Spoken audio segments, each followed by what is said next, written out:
Welcome to The Call to Rise, the podcast for sacred rebels, visionaries, and conscious changemakers. Here we sit down with the people birthing the new earth, weaving ancient wisdom with modern strategy to build movements that heal, transform, and uplift our world.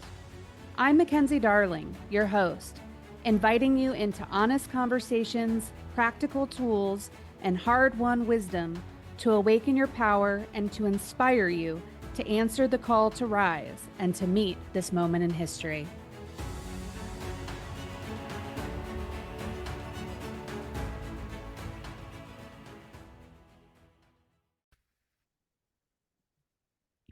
Welcome, everyone, to the Call to Rise podcast. I am so excited to be introducing Brian J. Robertson this week. He is best known for creating Holacracy, a popular self-management framework for organizations, and more recently for building Ledgeway Sangha, a psychedelic church and community organization that helps people release judgments and resistance into loving acceptance of all that is.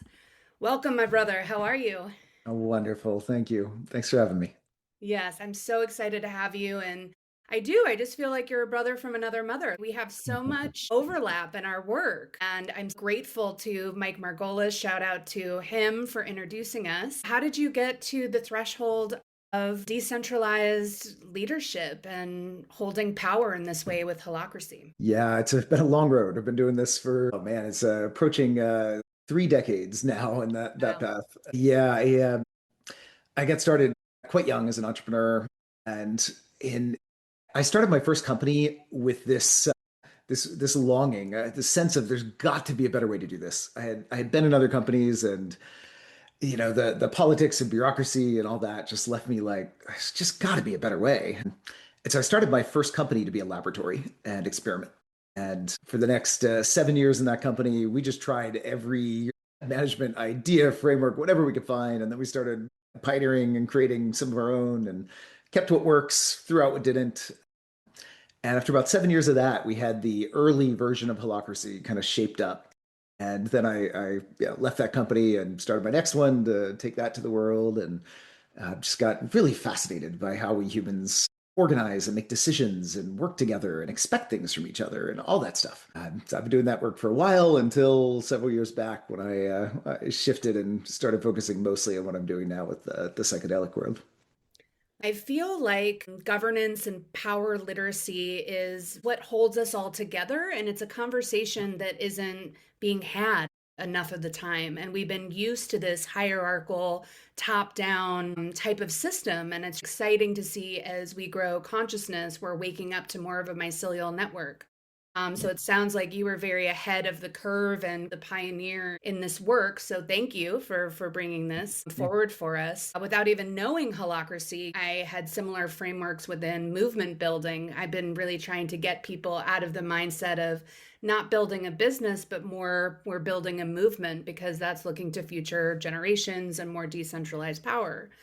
So Yeah. the first question I have for you around holacracy and holding this type of power is how do you find leaders that are willing to delegate authority? Let's start there because we're moving into a different type of power, which is power with instead of power over. Who are the leaders that are ready for that?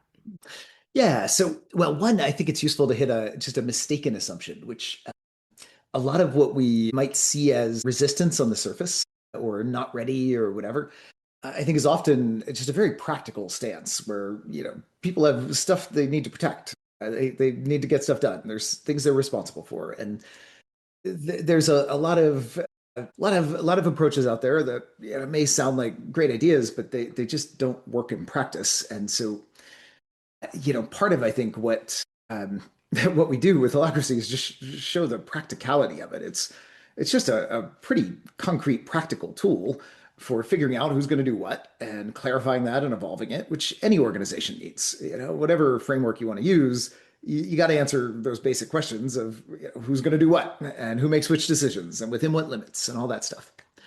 So, one of the ways we find those leaders is simply by clarifying what this thing is and how it works. So it doesn't get lumped in with Oh, that sounds great, but kind of thing. It's not just an idea. It's a pragmatic, practical system that runs thousands of companies. And that said, there are still it's still a bit of a niche to find the leaders that really, really want to upend the entire way they're used to holding power and leading. And it's funny, they find us more than we find them in the first place. And I think it's because the leaders that like really just get it and just kind of instantly gravitate towards it, they're often already looking for something like it, or at least even if they don't know what they're looking for, they have an intuition. Their intuition's similar to mine. There's just got to be a better way. It's once you kind of get to a point in your own development where you naturally see this complex system dynamics, right? And you see the actual complexity facing organizations and how insufficient our current modern ways of organizing are for navigating that complexity.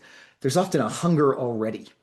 And if a leader just doesn't intuitively already see the limits, they're probably not in the market for a new approach and the learning curve of it and all that. But often we have leaders find this and say like, oh, thank God, this is I've been looking for something like this, or I've been looking for this without even knowing exactly what it was I was looking for. Just same longing I had to find a better way. Are you carrying a vision that refuses to leave you alone and is bigger than yourself? Join the Movement Maker Incubator, a powerful 4-day intensive for soul-led visionaries who are ready to transform their ideas into community-led movements that leave a lasting legacy and help future generations flourish. Inside this sacred rite of passage, you'll learn how to cultivate belonging, mobilize communities, and scale influence responsibly. If you're here to reshape culture and not just build a brand, the Movement Maker Incubator is what you've always been looking for. Visit globalmovementmaker.com/incubator. That's globalmovementmaker.com/incubator to learn more and request an invitation. See you there. I love that you're really double clicking on the practicality of it, because a lot of times we are thinking, okay, there's got to be a better way, and building these different regenerative systems, but then we get a bunch of people in the room and it just ends up being a big old mess. So really excited to learn more about the roadmap. And it looks like you start with the Constitution. That's a lot of the work that I do too with movement building, is you have to create rules without rulers and a set of agreements that everyone's going to be abiding by. So can you Yeah. walk us through the Constitution and the roadmap of Holacracy? Yeah, it's a constitutional power structure. So instead of power being held kind of personally by somebody at the top of a traditional command hierarchy, then delegated down from there theoretically, but often that delegation is incredibly unclear and fuzzy and has all sorts of issues. Instead, holacracy vests power in a constitutional system, and that constitution defines a governance process. So Constitution doesn't tell you, specifically how to run your specific organization. If it did, it wouldn't be a very generic system or framework. It's more of a meta framework. It gives you a meta framework for here's how every team in your organization can break down and define and evolve its own governance structure, its own structure of what are the roles we need, who does what, who makes which decisions, or rather, which roles make which decisions. It's a role-based system. So yeah, you clarify just what work needs to get done, what decisions need to get made, what are the processes by which those decisions get made. And the answers to that are going to be different in different teams, right? And definitely in different companies. So the Constitution's really a generic meta document. It's an open source document. It's the same Constitution used by so many companies. And yet it's not a one size fits all kind of framework, because all the Constitution's doing is defining the meta rules for how to define the rules, right? Or the meta rules of the game for how to define and evolve how each team works and how each team links to the other teams, and who's responsible for what are the boundaries between the teams and the roles and all that. Mm-hmm. So it kind of gives you this new way of breaking down power. Instead of board to CEO to management hierarchy, it's constitution, which can be empowered by a board, or it can be written right into legal bylaws if you want it to be. Constitution empowers a governance structure, which empowers the roles. And then when you fill a role, and in most companies running with Holacracy, people fill many roles, often in many different teams. When you fill a role, you're kind of like the CEO of that role. You have the power and authority and all the responsibility that comes with that role. and so does everyone else for their roles. And then you have the intersections, the expectations, the responsibilities, the all of that. So it kind of gives you the meta framework that lets everything else get defined and evolved. I love the idea of having roles and not titles because in this, current framework that we're in, you have a title and it's very pigeonholed. And what I love about this opportunity is that you have a lot of different gifts and you can be in a lot of different departments. And it's a lot more holistic in the way that you can show up to work or your movement. I had somebody when I was working with Zappos, helping them roll out Holacracy many years ago. One of the guys I talked with there was really excited about it. He was just his main job at Zappos before Holacracy was party planner, and at Zappos that's a significant job. His job title was fungineer, Nice. which was great. But he had a passion for marketing, and yet he had no background, no training. He'd been trying for years to find some way to kind of get into that work, and no luck. But with Holacracy, it wasn't pigeonholed anymore. So he watched all the different marketing circles, teams, and he watched as new roles would get created because that happens often. Roles get evolved and created and split into two and joined. It's a living system. And he waited until he saw one that he thought, wait, I think I can do a good job there. He gave a pitch, he got the role. And fast forward a little bit, his job became as much marketing as it was party planning. Mm. And then he got passionate about facilities and dogs in the office. And so he found some roles. And anyway, his job became about a third marketing, a third party planning, and a third dogs in the office. And, Mm. in what other, as a 2,000 person company, what other 2,000 person company can you have such a creative blend of, different roles in wildly different parts of the business? But it was uniquely adapted to him. And, and he then was unique skill sets for all of those roles. And the company got so much more from him than they did before. We forget that we're multifaceted beings and that bringing the left and the right part of your brains into work and being challenged more is going to bring more loyalty into the organization. So I think that that's amazing. Can you walk us through some of the steps and how you implement this? I know that this is an incredibly in-depth paradigm. Walk us through a little bit further of how this is Yeah. implemented.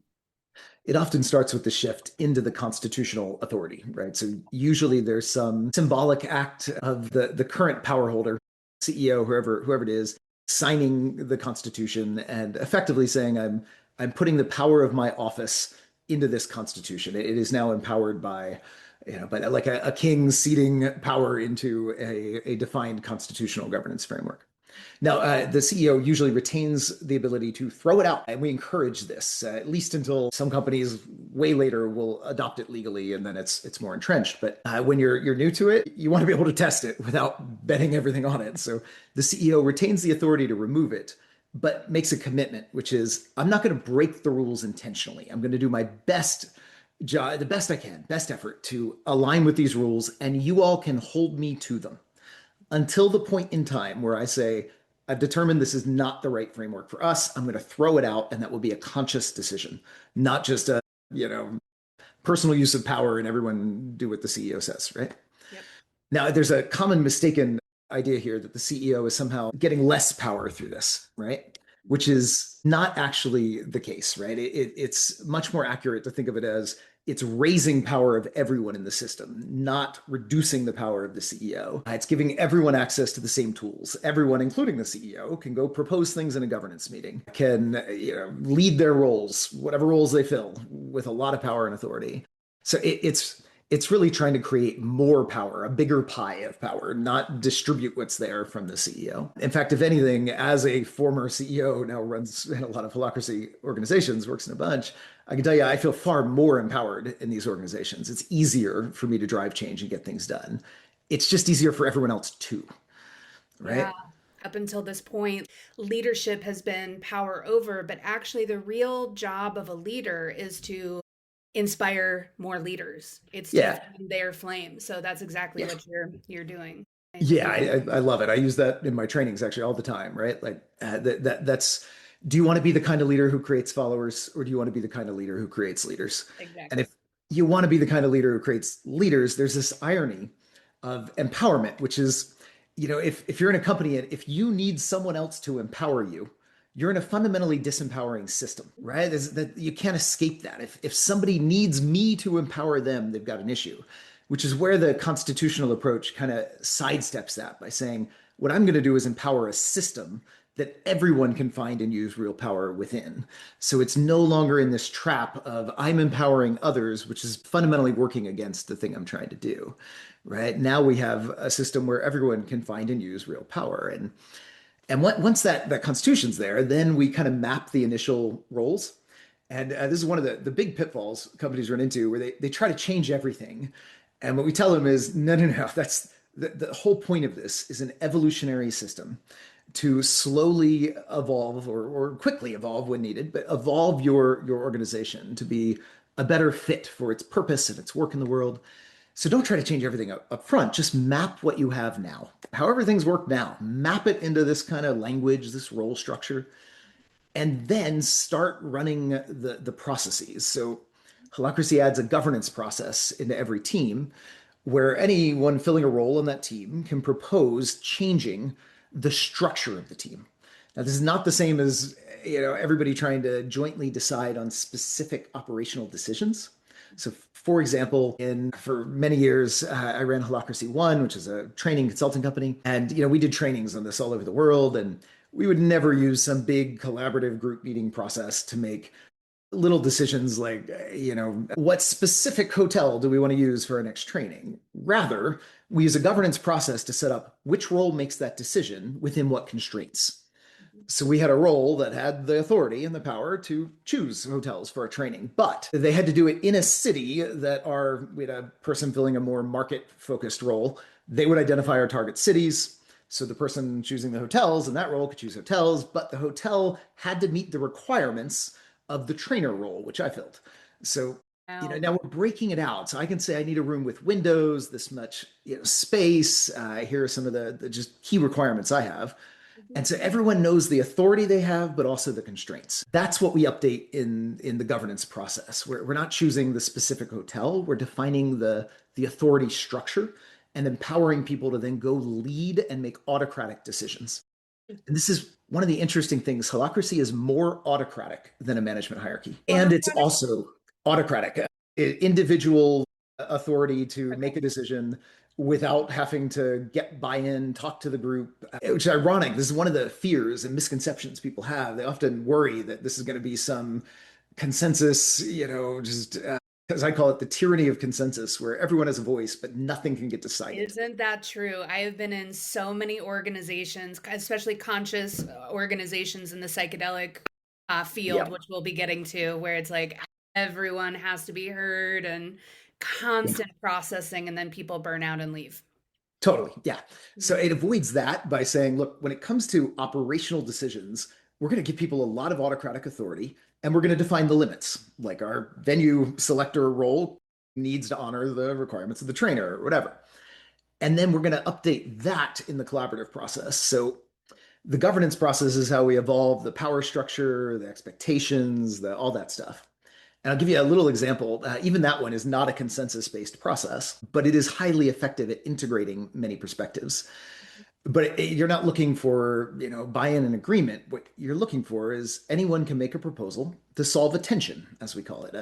They're sensing something that could be better than it is. Something is in the way of them doing their work in their roles. So they make a proposal to change something to solve it. And that proposal is automatically adopted unless somebody can say, wait, here's a specific tangible reason why that proposal will get in the way of me doing my work. Mhm. Doesn't matter if they like it, if they dislike it, it doesn't matter. All that matters is, do you see a reason, concrete reason? And there's a process, you got to be able to answer some questions about that and give a concrete example of, yes, here's why this will get in the way in some way of my work. And if so, we now have a puzzle to solve. How do we solve the original proposer's tension without causing an obstacle for someone else? Right. And I'll give you an example of how this process worked once. True story. Long time ago in my training consulting company, Holacracy One, I did a lot of public speaking, like conferences all over the world and all that. And we had a role called casting agent that was responsible for booking me for these conferences, and I filled the role spokesperson that went in and actually delivered. And we had this tension. Our casting agent felt some tension because she was doing a lot of work negotiating with a conference organizer and making a whole vision of what I would do and all that. And then she'd present it to me, and sometimes I'd just say, no, it's not worth my time. I'm not going to go. And she felt disempowered, and like she had built a relationship, spent a bunch of time and energy. So she goes to our governance meeting and she proposes, hey, I'd like to add an expectation onto the spokesperson role for documenting the criteria you're going to use for accepting or rejecting a speaking invite, and then sticking to the criteria you document. Because if I knew that, then I could assess myself in advance. And it took 2 minutes in that meeting, 2 minutes to process that proposal and get that expectation added to my role so that afterwards she could turn to me and say, great, when do you think you'll have a draft of that for me? Mhm. And now the interesting footnote of this story, she was our newest hire right out of college. I'm the founder of the company and a seasoned CEO. In what company do you know where the newest hire right out of college in 2 minutes can add an expectation onto the founder and then turn to him and say, when will you have that for me by? Yeah, fantastic. Because it's not about the status and titles and all that. It's about she's got a role and a job to do, and I have a role and a job to do, and we're trying to define how our roles need to work together more effectively. It's just a beautiful process when once people know how to use it. It's pretty cool. I'm wondering, are there challenges in implementing this? Something that I was reading is that it's a lot to learn. I'm Yeah, guessing companies. the learning curve is steep. It's one of those, the main reason that companies go back is they just don't get through the learning curve. They often underestimate it, or they don't get the right help or support. There are some that succeed by just reading my book and taking a total do-it-yourself approach, but it's rare. Usually they succeed by getting some training or a good coach or whatever. Mhm. And that said, once people get through the learning curve, the the most common thing I hear is I would never go back. Yeah. So that's the main drawback. There is a learning curve, and there's never a good time when especially when you really need it. That Sure, makes there be sure. less good times. It's interesting though with the learning curve and all that. You know what has an easy time with the learning curve, and nowadays AI, because it's Sure. a very structured system. It's one of the myths that often gets tossed around when I say there is no management hierarchy in the way we're used to at this. People think I'm talking about structureless, no structure, and it's actually not. It's highly structured. It's like the human body, highly structured system, trillions of cells working together, and yet no CEO cell telling the others what to do. Right? It's a system that is simultaneously decentralized and centralized. It is in harmony between those two and highly structured. So AI has an easy time, easy time.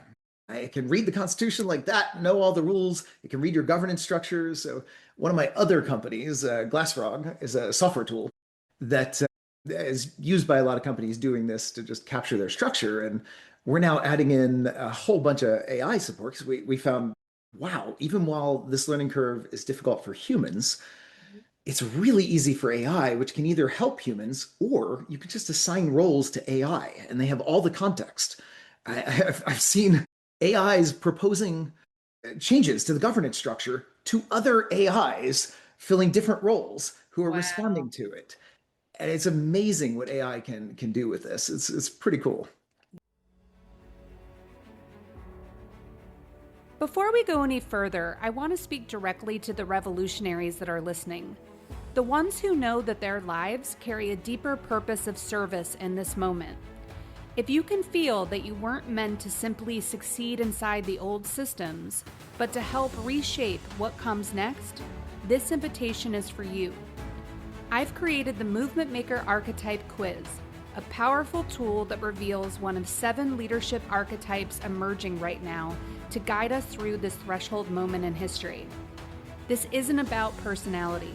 It's about discovering your unique leadership medicine, the role you're here to play in our collective transformation. You can take the quiz at quiz.globalmovementmaker.com. That's quiz.globalmovementmaker.com. If something in you knows this moment matters, start there. I want to pivot our conversation a little bit over Oh, to the psychedelic space Yeah. because the last 6 years I've been deeply steeped in different psychedelic churches and psychedelic guide training programs, and really excited to see that you're starting your own psychedelic church. So, what brought you to that threshold?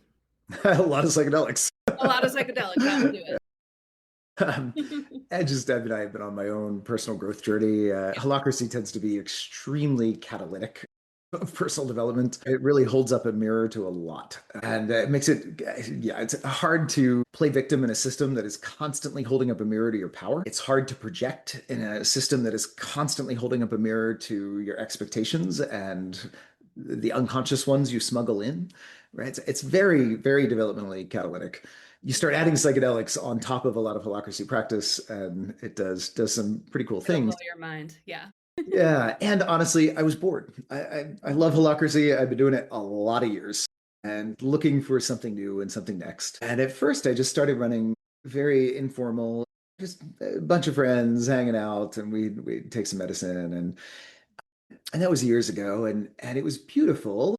But what really grabbed me about it were these days where somebody was suffering, struggling with something, and I found it so much easier to support them on medicine, and especially the right medicines for this. So that kind of like started me focusing on doing that more and more, and then kind of steering it towards a field that wasn't just a casual social hang, but a very intentional, like, come to be of service or to allow yourself to be served. And specifically, come to be of service in helping people release attachments and resistances and judgments and anything in the way of their standing in loving acceptance of what is, of peace, of flow, and of their heart. And we pioneered a very very different journey style than what's most of what is out there, quite different, and we work with quite different medicines than most of what is out there today. Can you share the sacraments that you work with? So I can't, for various reasons, share the actual chemical names, but I can tell you a little about them. We have two names we use for them, two sacraments we work mostly with. Clarity, which we do in almost weekly journeys, 3 times a month. It's about a 6-hour journey experience. And then we have another one, gratitude, which we do at our quarterly retreats. That one's a much longer experience. And gratitude, both of them are, if I name the chemicals, most people have never heard of them. Some people deep in the space know about clarity, but almost no one has heard of gratitude. A really interesting thing. Gratitude is, I have gotten a lot out in the past years of my work with MDMA. I will never use MDMA again. Gratitude is Really? hands down better. It has none of the downsides of MDMA. It is a far more powerful tool. It is the single most powerful heart medicine on the planet ever discovered, according to a major Cover industry me. source. It's a really beautiful medicine, and it's different. Unlike MDMA has an anxious, energetic.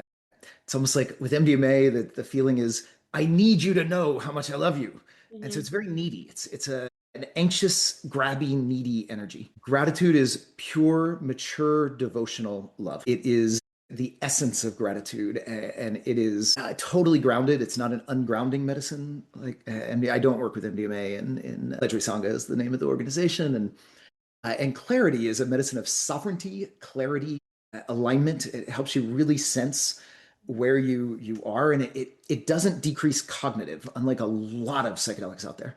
There's no cognitive decline at all with it. So you're still very mentally sharp, and yet you're also in a highly psychedelic state. And what I find both of these medicines, but especially clarity in our weekly journeys, really helps the work that I do and others in the space do with people anchor more deeply. Clarity is a medicine of attunement. It makes it really easy to feel with others. So when somebody is on clarity and they're working on something that they're contracted around, I have a modality I do, which is kind of my own thing, but of helping them kind of find the source of that and figure out how to release it. And I can do that by showing them, feeling it with them, and showing them in my body what it is to release that, and almost like a trance like state alternative by just speaking some words for them to try on and to feel, to release that and stand in more power, more sovereignty, more love, more heart. And on that medicine, it is so much easier for them to take it in, anchor it, and come back to just their spiritual ground, loving acceptance of all, of flow, of peace, whatever words we might use for it. And so the journey style, the medicine is really the real medicine is the community. There's a bunch of people in the community. It's a very peer-to-peer support kind of thing.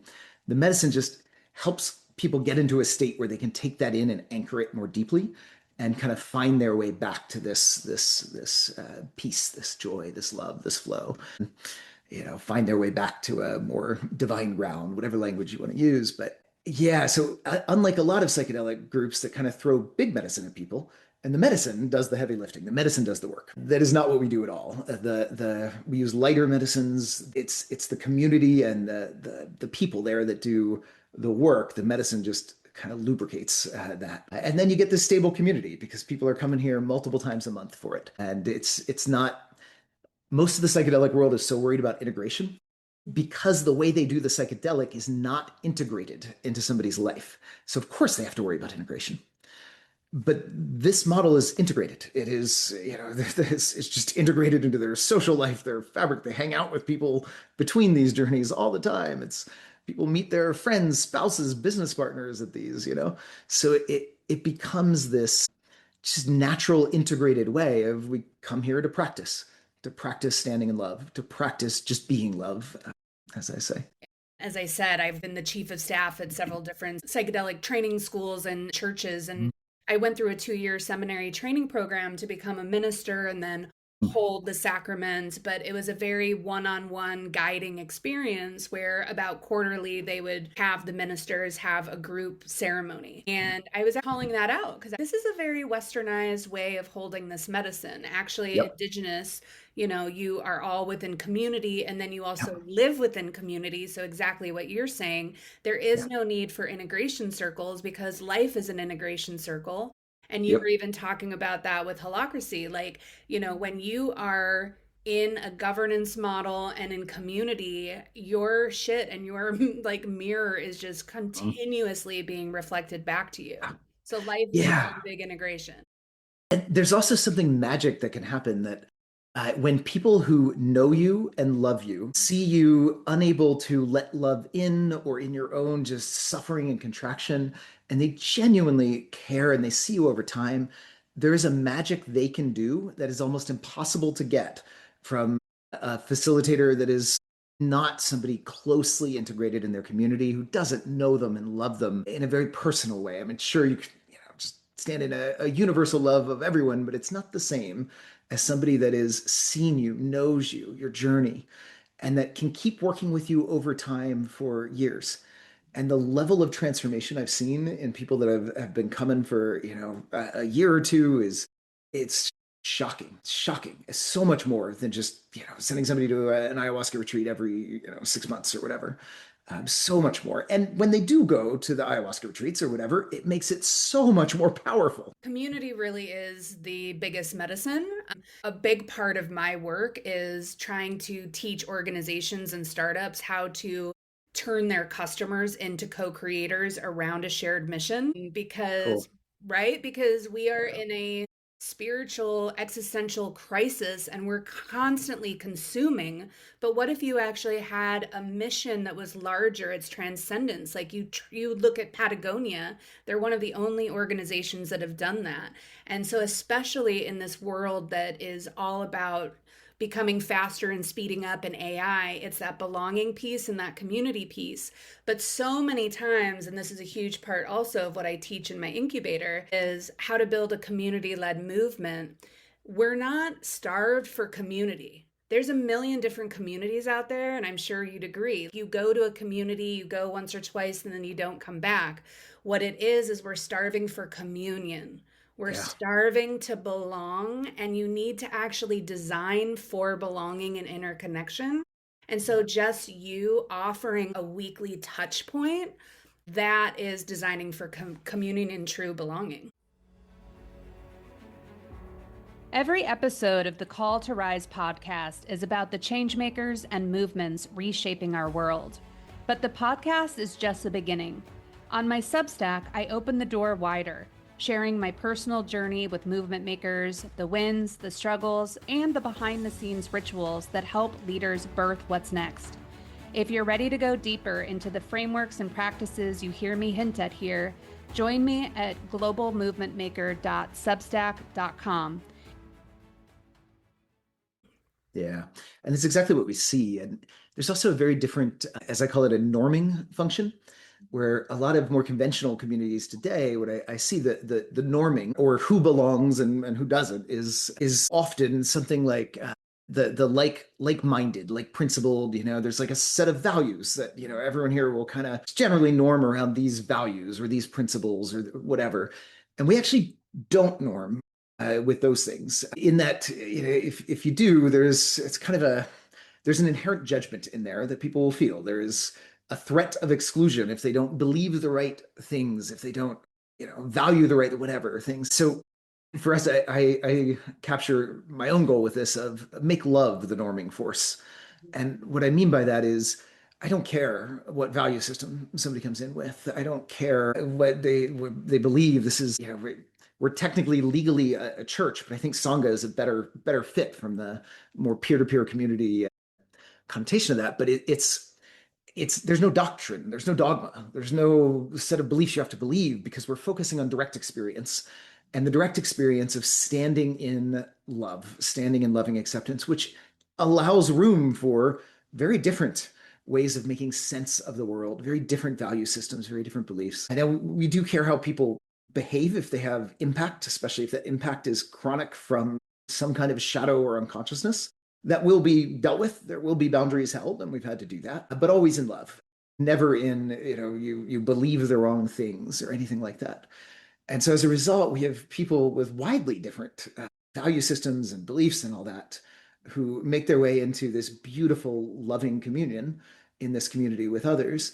And in that, they grow and they expand and they're standing in a broader norming function than just the like-minded. They're standing in a like-spirited, where everybody is like-spirited.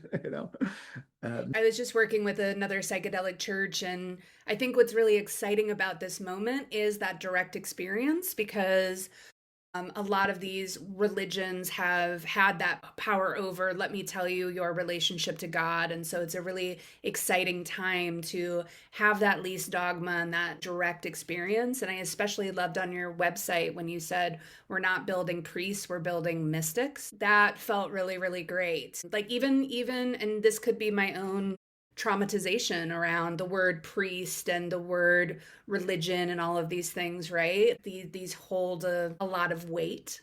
I think religion is important because it brings us together into community and into that practice, like you say. But we really have to own that word again.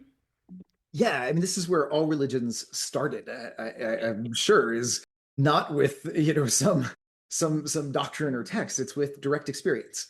It's with often an individual and then a little community that has a direct experience of something. And then they're trying to share it and put it into language. And then in doing that, we start losing the mystical side of it, and we get into the doctrine and dogmatic side of it. And what I am, the doctrine just doesn't interest me. Even the beautiful statements I see in a lot of psychedelic churches of beliefs, great, I love it. If they inspire someone, wonderful. I'm not interested. What I'm interested in is taking people into an experience. There's an experience I have when I'm standing in total non-resistance, in open-hearted, just hell yes to everything, to life, right? When I'm in that kind of state, and my heart is wide open, I'm standing in awe, just a massive amount of awe and bliss, right? There's an experience there that I can invite others into. And when we're in that experience together, we don't need words and language and doctrine. We don't need to describe it because we know it at a much deeper level. I love feeling your emotion in that. Yeah. Thank you Thank you. I can really, really, really feel your heart. Yeah. And the embodied leader, right? That's what that is. It's dropping down from our head and into our heart space. Speaking of religion, we've been fed the journey of Christ, but it's really Christ consciousness. And we all have that ability to tap into the kingdom of God that lives within us. Yes, So absolutely. yeah, so I really want to feel your heart, and thank you for bringing that here today. Yeah. Yeah. Thank you. The clearest hallmarks of our journeys is there's a lot of tears and there's a lot of laughter. And you'll hear in one room the crying and in another room the laughing. And it's just a beautiful symphony. And I'm often one of the ones with a lot of tears and a lot of laughter.